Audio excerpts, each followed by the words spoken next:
There are two flies this month. One is the Rodney, and the other is the pheasant tail nymph with centipede legs. The Rodney would be a good go-to fly at Dunmore trout waters, but not as good as the pheasant tail nymph with centipede legs. First thing you do is you crush the barb. We've got the materials are a Togens wet hook, either 12 or 14. This is a 14. Fluoro Orange bead. This one's 5/64, which is 2.5 or 3 millimeters. I'm not sure which. Thread is black 14-0. The tail is black copper fibers, but I will be using a makeup brush. And the fine Fuchsia tinsel, or in this case, I'm going to use fine silver wire. I bought this wire, bought the actual cable at J-Car, and you get a meter for $1.50, whatever. Cut it, strip the cave tailing off it, and you get enough, right there's enough silver wire to last you your life. And the dubbing is a black possum or seal's fur. I'm going to use black possum, and that's all the materials for this fly. First thing you do is you put your line thread on the hook so that the bead doesn't move. You take your pheasant tail or your hackle fibers. This is a fibers from a makeup brush, and you want the length of the tail to be 2/3 the length of the hook. Now I tie my tails. If you tie your tails on a bare hook instead of one with thread, it won't wrap around, and you can force it to stay on top.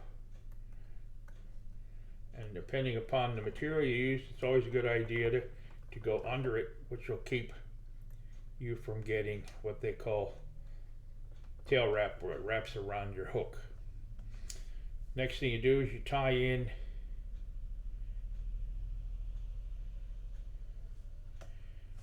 your silver wire. You want to have that wind up. Always tie from the start and pull back. Take it all the way back. That way when you go to rib, you know it's not going to come out. There's two ways of dubbing. I'm going to use the traditional method where you just use the dubbing wax. You keep your dubbing wax below the line so that you don't get tons of glump on your hook. You get your dubbing and you just tip it against the edge. And you spin it in one direction. Now I have soft hands, so I use a bit of water on my fingers. Don't ever lick your fingers or lick everything when you're tying stuff, because this is possum fur and whatever, and you don't know what is in it.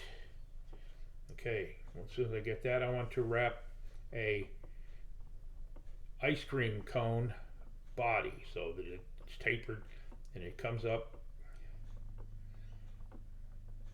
to the top, and so the bead is your cone. Now you reverse rib the thing. That means you go the opposite direction.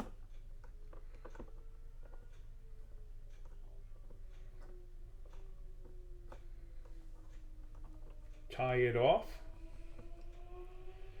Cut the wire with wire scissors or the middle of your scissors, never on the tips of your good scissors. Then you want to get a little bit more dubbing to cover the wire in front.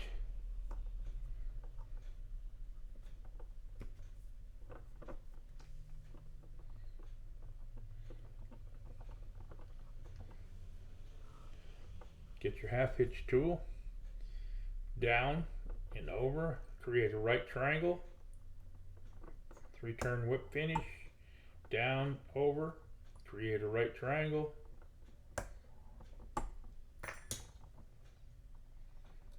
and you really don't need to use